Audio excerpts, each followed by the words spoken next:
My name is Ethan, and I've always been someone who values stability. In my world, things work in an orderly fashion. Business meetings happen on time, deadlines are met, and relationships are predictable. At least, that was what I believed until everything started to unravel. Sophia, my wife of 7 years, had always been a constant in my life. She was the soft presence I came home to at the end of every long day, the woman I could rely on to make our house feel like home. We had our routine, our rhythm. We didn't need extravagant gestures to prove our love. It was understood. Or at least that's what I thought. It all began subtly, almost imperceptibly. I remember the first time I noticed it. We were sitting on the couch one evening watching some mindless TV show.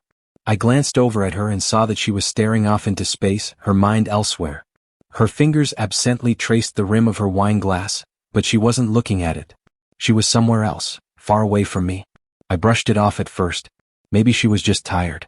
Maybe she had something on her mind that she didn't feel like sharing. I didn't press it, but then it kept happening. Little things. She started waking up earlier, leaving me to sleep in while she went to her morning yoga sessions. I didn't mind at first. Yoga had become a passing interest of hers. She'd done a class here or there, but now it seemed like it was becoming a bigger part of her life. I could see how much it meant to her, and I was supportive, until her focus on it grew obsessive. Her interests seemed to be changing at an alarming pace. It wasn't just the yoga. She started drinking green juice every morning, signing up for wellness retreats, and surrounding herself with these self-care books and articles. Her world was expanding into something I didn't recognize. I felt like I was being left behind. One night, I came home from work late, another long day at the office, and saw her phone left on the kitchen counter. The screen was on and I couldn't help but glance down at it. I didn't mean to pry, but there it was. A message from Jake. The name hit me like a punch to the gut. Jake. A former business partner of mine. A man I trusted once and a man who I now regarded as a traitor. We had a falling out years ago over a deal that had gone wrong. Jake had been deceitful, manipulative, and I had cut all ties with him. I didn't want to see his name again, but there it was, right in front of me. The message was innocent enough. How are you doing, Sophia? I was thinking about you today. But there was something about it that sent a chill through me. Why was Jake still in her life? What was their relationship? It was too familiar. Too friendly. I didn't let on that I had seen it. I placed the phone back where it was and went to bed, but sleep didn't come easy that night. I tossed and turned, my mind racing. What was going on between them? Why was she talking to him? There had to be more to it. The next few days felt off. Sophia became more distant. She was gone longer in the mornings, spending more time at her yoga studio or running errands, and whenever I tried to engage with her, it felt like she was always distracted. The messages between her and Jake continued, and I couldn't shake the feeling that something was wrong. One evening I got home early, a rare occurrence. I didn't expect to find Sophia at home. She was supposed to be at her yoga class, but the house was unusually quiet. When I stepped inside, I noticed her phone again, this time sitting on the couch. The screen was unlocked. Without thinking, I picked it up. My heart pounded in my chest, each beat a reminder that I shouldn't be doing this. But I couldn't stop myself. My fingers hovered over the screen, and before I knew it, I was scrolling through her messages. There was more, far more, than I could have anticipated. There were messages between Sophia and Jake. Dozens of them. Some were flirtatious, others intimate. Words of affection that didn't belong in a marriage. There were photos too, ones I never expected to see, of my wife and my former business partner, laughing together, too comfortable with each other. The realization hit me like a freight train. They were having an affair. I felt the room closing in on me, my breath becoming shallow. I dropped the phone onto the couch, my mind spinning, my thoughts scattered. Betrayal. Anger. Disbelief. I couldn't make sense of it. Why would Sophia do this? Why would she choose Jake, a man who had already hurt me once over something as trivial as business, and let him back into her life? For a few minutes I stood frozen. But then the anger set in.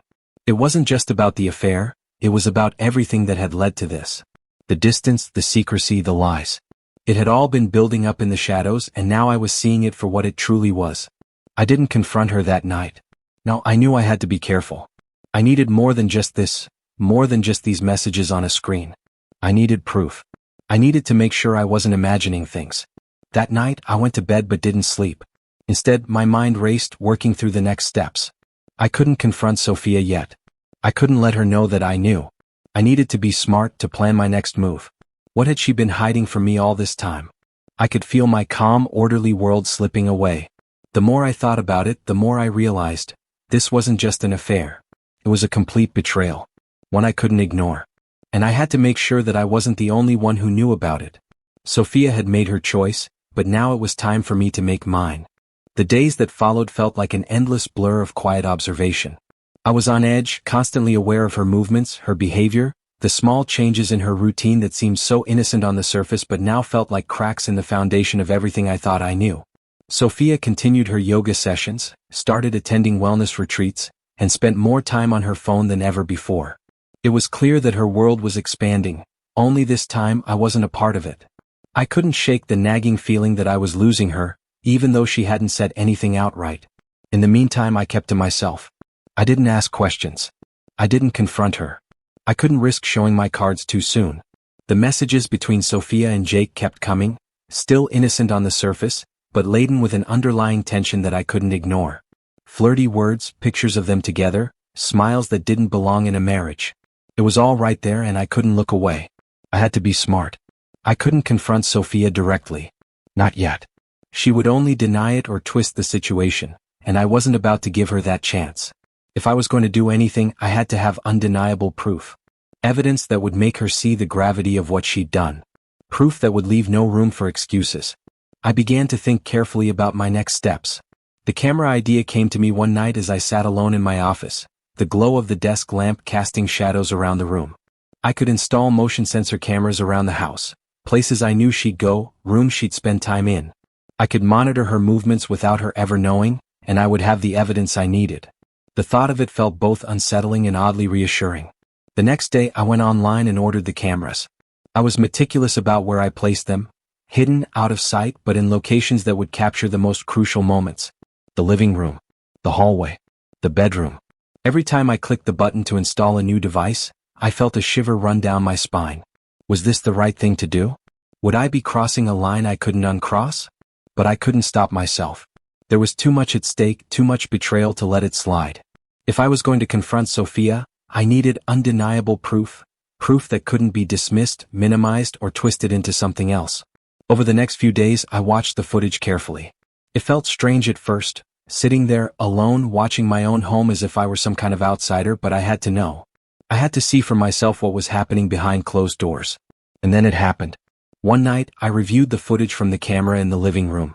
Sophia had come home early from her yoga class, far earlier than usual. The footage showed her walking into the house, checking the clock as she hung up her coat. A few minutes later, there was a knock at the door. It was Jake. He stood there, smiling, looking as if he hadn't a care in the world. They greeted each other with a hug, longer than I would have liked. Sophia pulled away, but the smile on her face lingered, the warmth in her eyes unmistakable. The way she looked at him. The way Jake looked at her. It was familiar, intimate. I didn't need to watch any more. I had my proof. But I couldn't act on impulse. No, I needed more than just a few moments caught on camera. I needed to be patient. To let things unfold so that when the time came, I could make my move with precision. In the days that followed, I continued to watch the footage. There were more encounters. More moments of closeness, more stolen kisses, more whispered conversations. Each time I saw them together, my anger grew, but so did my resolve. I was going to make sure that Sophia faced the consequences of her choices, but I wasn't going to be the one to give her an easy way out. I knew what I had to do next. After a week of quietly gathering evidence, I decided it was time to put my plan into motion. I didn't want to confront Sophia yet, not until I had everything in place. I wasn't just going to catch her in the act. I was going to make sure that everyone knew the truth. That Jake would feel the sting of betrayal too. I wasn't just going to lose my wife. I was going to make sure that the man who had caused this destruction faced consequences. I knew Jake's former company was still struggling after our fallout. He had left on bad terms, but his name was still tied to their success, an image he had carefully cultivated. That was where I would strike. Sophia might have betrayed me, but Jake was no longer untouchable. I was going to expose everything. The idea took root slowly at first, but it grew into something almost satisfying. The feeling of justice, of power. If I couldn't fix my broken marriage, at least I could destroy the man who had played a part in it. I spent the next day compiling the footage, selecting the clearest moments that showed Jake and Sophia together. I knew I had to be careful, precise, so nothing would be missed. There could be no doubt. This couldn't be just a rumor or a whisper, it had to be undeniable. After that, I took the final step. I sent the video anonymously to the board members of Jake's old company. I watched the email go out, each second feeling like a weight lifting off my shoulders. The email contained everything: the footage, the dates, the context. I didn't need to say much. The video spoke for itself. I didn't wait for a response. I didn't need to. I knew that the fallout would be swift. Jake's reputation was about to be destroyed, and Sophia was going to have to live with the consequences of her actions. I didn't feel satisfaction. I didn't feel victorious. But I knew one thing: I wasn't going to let this go. Not until every truth was laid bare. And when it all came crashing down, I would be ready. The days that followed felt like a quiet before the storm. I waited, with a calm I hadn't known I was capable of. Jake's career was crumbling, and I knew it wouldn't take long before Sophia would feel the consequences of her actions. I didn't feel elation at what I had done. There was no victory in the destruction of someone else's life, even if they had destroyed mine first. But there was a strange peace that came from knowing that the truth had been exposed, that the secrets couldn't remain hidden anymore. It was only a matter of time before Sophia would notice the ripple effect. The emails, the whispers in the office, the sudden disappearance of Jake from her life. She wouldn't be able to ignore it forever. And then one evening she confronted me. I came home late as usual, tired from another long day at the office. The house was quiet, almost too quiet. I noticed her car was in the driveway. She wasn't at her yoga class like she'd been the last few days. I walked in, set my keys on the counter, and took a deep breath, bracing myself for what was coming. She was sitting in the living room, her hands folded in her lap, a glass of wine untouched beside her. The tension in the air was thick. She didn't look surprised to see me, but I could tell she'd been waiting for me. "We need to talk," she said quietly, her voice trembling. It wasn't the first time she'd said those words, but something about the way she spoke now felt different. There was an edge to it, an uncertainty that I hadn't heard in her voice before. "I know what you did," she added, her eyes locking onto mine. For a moment I just stood there. My heart wasn't racing anymore. It was calm, steady, as if I had already been preparing for this moment for a long time. I didn't feel the urge to defend myself. I didn't need to explain why I did what I did. The evidence was undeniable. She took a deep breath, her eyes filled with guilt. Ethan, I'm so sorry. I never meant for any of this to happen. I didn't interrupt her. I let her speak, even though I knew what she was going to say. She'd apologize. She'd beg for my forgiveness. She'd explain away the affair, probably blaming it on some deep emotional need she'd been suppressing. Maybe it was the yoga. Maybe it was me for not noticing her feelings. I had heard it all before, excuses that didn't change anything. But this time it was different. I wasn't going to let her twist the narrative. I wasn't going to let her make me feel guilty for something that was never my fault. "I saw the video," I said simply. I know everything. Her face drained of color, and she looked down at her hands, unable to meet my gaze. Ethan, please. I never wanted to hurt you. Her voice cracked, the weight of her regret settling over her like a heavy blanket. I thought I was lost. I thought I was doing what I needed to do to feel alive again. I took a step forward, my tone calm but firm. You didn't need to do this, Sophia. If you were unhappy, you should have talked to me. If you needed space, you should have said something. But you chose to go behind my back and betray me with Jake.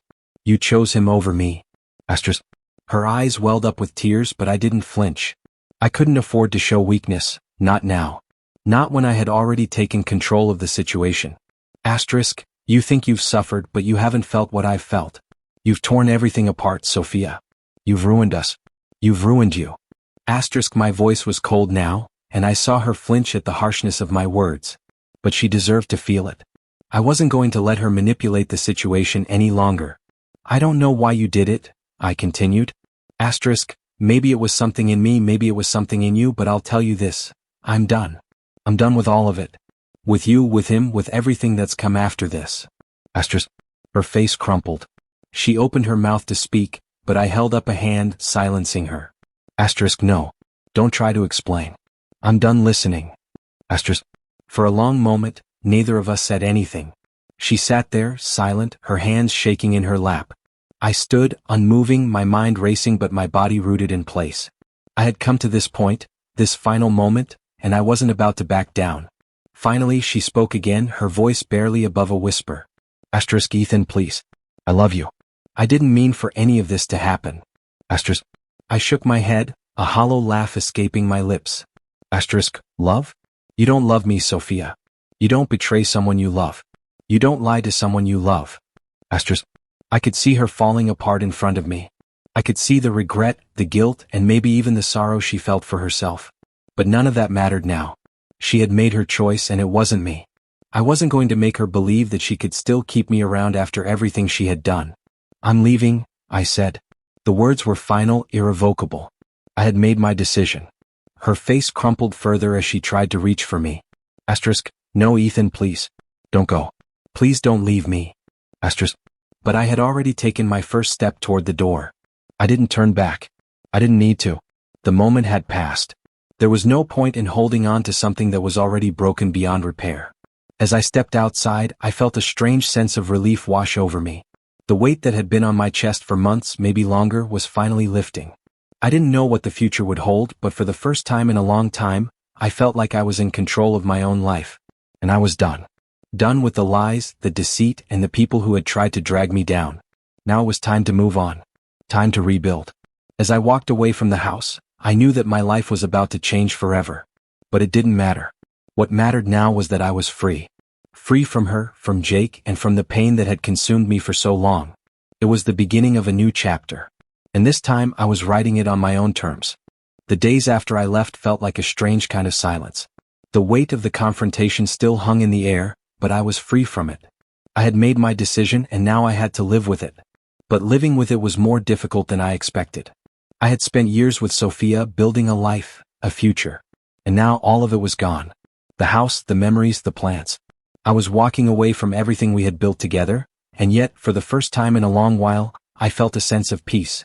I moved into a small apartment on the edge of town. It wasn't much, but it was mine. No more memories of Sophia in every corner, no more lingering sense of her presence. It was just me. I began to immerse myself in work, diving into the business I had always put on the back burner while I focused on the marriage that had fallen apart. But even as I kept myself busy, I couldn't escape the gnawing emptiness that came with losing someone I had once loved. It was harder than I thought it would be. The first few nights were the hardest, lying awake in an unfamiliar bed, wondering what Sophia was doing, who she was with. Still, I had to remind myself that I was better off. Her betrayal wasn't something I could just sweep under the rug. It wasn't something I could forgive, at least not now. I had to move forward. I had to rebuild my life piece by piece without her. I threw myself into work, focusing on what I could control. I spent long hours at the office, fixing problems that had been ignored during the chaotic months leading up to the separation. Slowly but surely I began to make progress. My business grew. I hired a few new employees, built new partnerships, and started making the kind of decisions I had been too distracted to make when I was still with Sophia. There was a clarity in it now. I could focus on what I wanted, not what we had built together, but what I could build on my own. At first, the loneliness was suffocating. Every time I came home to that empty apartment, I felt the weight of it. I missed the sound of someone else's footsteps in the house, the quiet hum of a shared life. But slowly I began to appreciate the solitude. I could finally breathe without the tension, without the fear of betrayal hanging over me. I could make decisions without worrying about what Sophia would think. There was no one to please anymore, no one to disappoint. It was just me. And for the first time in a long time, that felt okay. It wasn't until a few weeks later that I got the call. It was from an old colleague of mine, someone who had been working closely with Jake in the years after our falling out. I hadn't spoken to him in years, but the message was clear. Jake's career was over. Apparently, the anonymous email I had sent to the board members of his old company had had far-reaching consequences. Jake had been forced to resign, his reputation tarnished beyond repair. The company, once thriving, had been left scrambling to pick up the pieces, all because of his involvement with Sophia. The affair had been exposed, and it wasn't just Jake who was paying the price, it was everyone who had been connected to him. I couldn't help but feel a strange sense of satisfaction. I hadn't acted out of revenge, but seeing Jake fall was a reminder that there were consequences to actions like his. He had betrayed me once, and now he was facing the consequences of his own lies. Sophia may have been the one to break my heart, but it was Jake who had been the catalyst. And now both of them were paying the price. But the satisfaction was fleeting. It wasn't enough to fill the hole left by Sophia. It wasn't enough to erase the hurt, the months of uncertainty and betrayal. Even though I had exposed the truth, even though I had regained control of my life, I still couldn't let go of the emotional weight. I threw myself back into my business. I focused on building something that was mine, something I could be proud of. I began meeting new people, both professionally and personally, but I didn't allow myself to get too close to anyone. I wasn't ready for that. Not yet.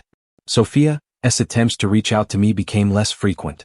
At first, she would send messages, apologizing, begging for a second chance, asking if we could talk. But I didn't respond. I couldn't. There was nothing left to say. Her apologies felt hollow, her regret too little, too late. There were nights when I wondered if I had made the right choice, if walking away had been the right thing to do. But deep down, I knew the answer. It had been. I had to take back control of my life. I had to rebuild, not for her, not for anyone, but for myself. The time alone gave me a chance to reflect, to realize just how much I had neglected my own needs during the marriage. I had been so focused on keeping Sophia happy, on trying to fix things that weren't broken, that I had lost sight of who I was. Now, I was learning to rediscover myself, to embrace the person I had become outside of my marriage. It wasn't easy and it wasn't quick. But each day I felt a little stronger. I built a new routine, one that was centered around me. I started going to the gym again, something I had neglected for years. I spent more time with friends I had pushed away, and I even picked up hobbies I hadn't had time for before. I was reclaiming the parts of myself I had lost. And slowly but surely I began to heal. The scars of the past were still there, but they no longer defined me. I was moving forward. I was becoming the person I wanted to be. The person I was meant to be. But in the quiet moments, when the world slowed down and I was left alone with my thoughts, I couldn't help but wonder. Was Sophia ever really part of my future, or had I been holding on to a version of her that no longer existed? Either way, it didn't matter anymore. I had learned a painful but important lesson. Even in the face of betrayal, even when everything I thought I knew was shattered, I was strong enough to rebuild. And this time I was doing it for myself. The future was mine to write, and I was finally ready to begin again. The weeks turned into months, and with each passing day, I felt more settled in my new life. Sophia was a shadow now, a part of my past that I was slowly learning to leave behind.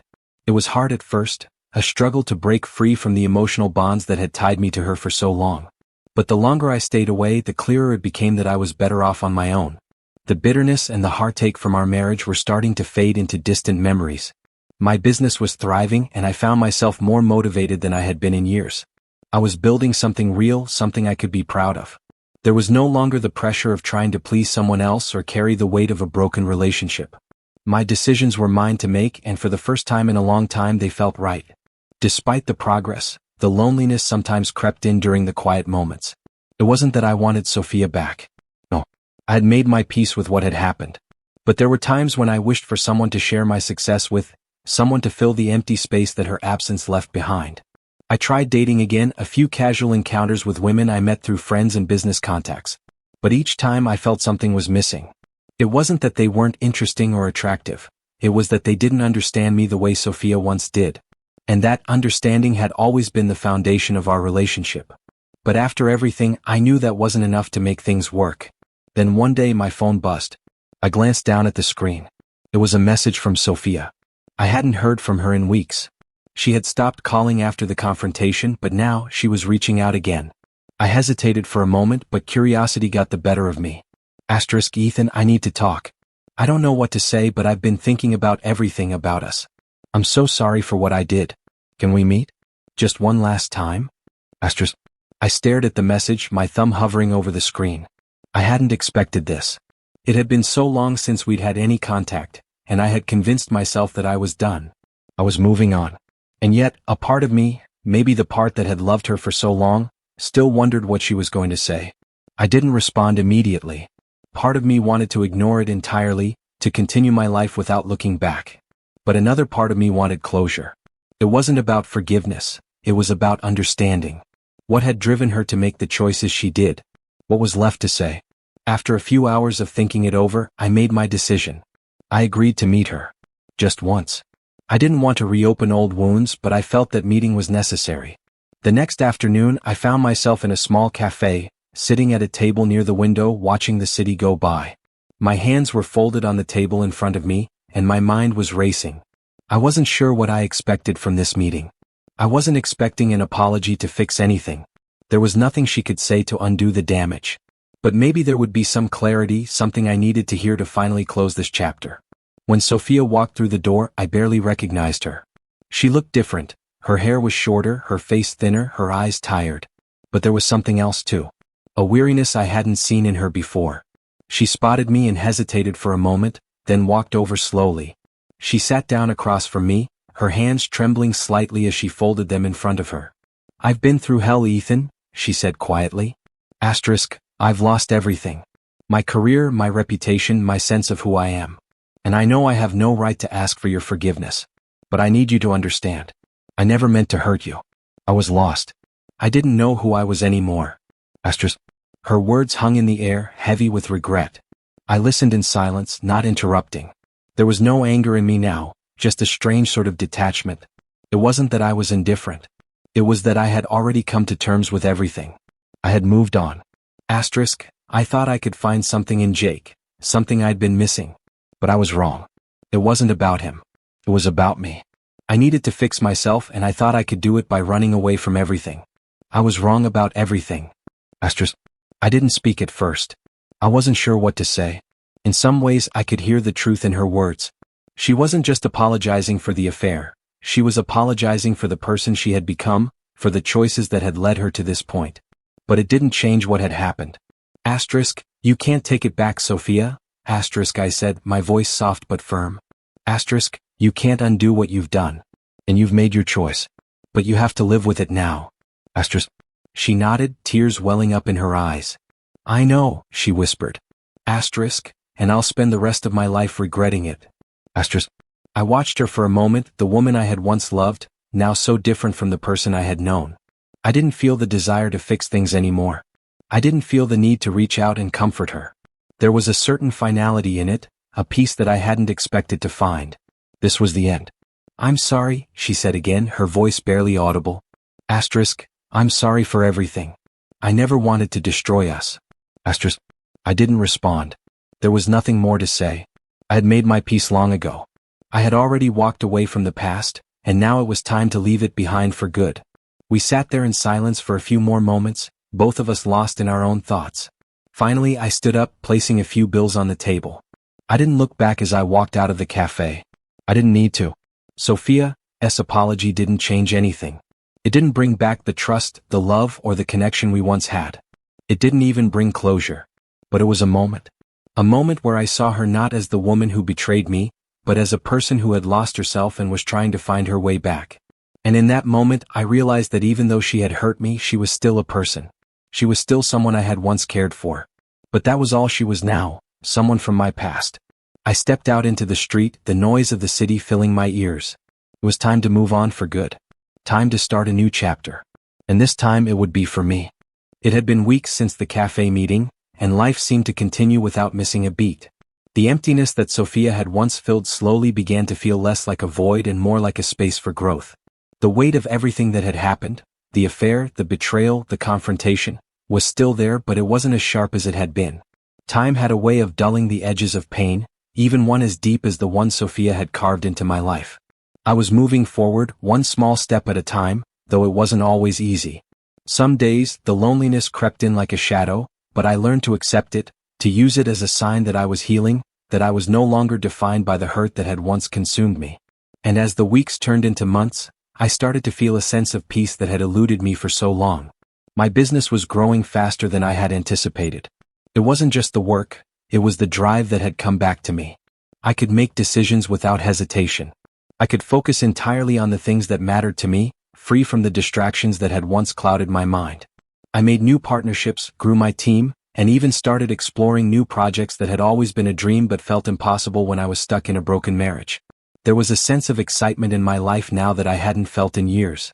But even as I found myself thriving professionally, the emotional side of me remained cautiously guarded. I was becoming someone new, someone more independent, but there was a part of me that still couldn't shake the memory of Sophia and the love I had once felt for her. It wasn't that I wanted her back, it was that the connection we had shared, however flawed, had once felt real. It had been a foundation in my life and it had fallen apart. I was still learning how to rebuild that sense of stability, but now I was doing it without the weight of someone else's decisions weighing me down. A few months after our last meeting, I got a call from an old friend, someone I hadn't spoken to in a while. His name was Liam, and we had worked together years ago on a project that never really took off. But we had always gotten along, and after catching up a bit, he invited me to dinner. When I showed up, I was surprised to find that Liam had brought along a couple of colleagues. One of them, Jessica, was someone I hadn't met before. She was confident, sharp, and had an energy about her that was refreshing. We hit it off immediately, talking about business, life, and everything in between. It was easy, no pressure, no expectations. She had a similar story to mine in some ways. Her career had once been overshadowed by personal struggles, but she had fought her way back to a place where she was thriving again. We had that in common. As the night went on, I realized something. I felt comfortable. I hadn't felt that way in a long time. I didn't feel like I was carrying the weight of my past anymore. The conversation flowed naturally, and I didn't feel the usual guard that I had put up around myself. There was something about Jessica that made it easy to let go of my reservations, something I hadn't felt in a long time. The following weeks were a blur of new beginnings. Jessica and I started seeing each other more frequently, grabbing coffee after work or dinner on weekends. There was a lightness to our interactions, a sense of mutual understanding that had taken me by surprise. It wasn't that I was rushing into anything, but I realized that for the first time since Sophia, I was open to the idea of being with someone again. Still, I didn't let myself get ahead of the moment. I had spent so long in the shadow of a broken marriage that I didn't want to make the same mistakes again. I took things slow, letting the relationship unfold naturally. And as it did, I realized that I wasn't afraid anymore. I wasn't afraid of getting hurt again or of repeating the past. I was simply present. I was learning to be myself, without the expectations, without the baggage, and without the fear that had once held me back. One evening, after a long day at work, I found myself reflecting on everything that had happened. The pain of the past, the choices I had made, the betrayal, the loss. It had all led me here to this moment. And despite the heartache, despite the struggle, I felt a deep sense of gratitude for the person I had become. Sophia had been part of my life, but she no longer defined it. What I had learned from her and from the end of our marriage was invaluable. I had learned how to stand on my own, how to rebuild when everything seemed lost, how to trust myself again. I had discovered the strength I didn't know I had, and that was more important than any relationship. As I sat in my apartment that night, I realized that Sophia's betrayal had been painful, but it had given me the one thing I had needed: freedom. Freedom to become the person I had always been meant to be. It wasn't about revenge, it wasn't about proving something to anyone. It was about reclaiming my life and living it on my terms. The future was full of possibilities now. It wasn't certain, but it was mine to shape. Jessica was a part of that future, but even if things didn't work out between us, I knew I was capable of handling it. I had already survived the hardest part of my life. Now I was building something new, something better. And so, I closed my eyes and let out a deep breath. I had come a long way from where I had started, and I wasn't looking back. The past was behind me, and the future, whatever it held, was waiting. For the first time in years, I was finally at peace.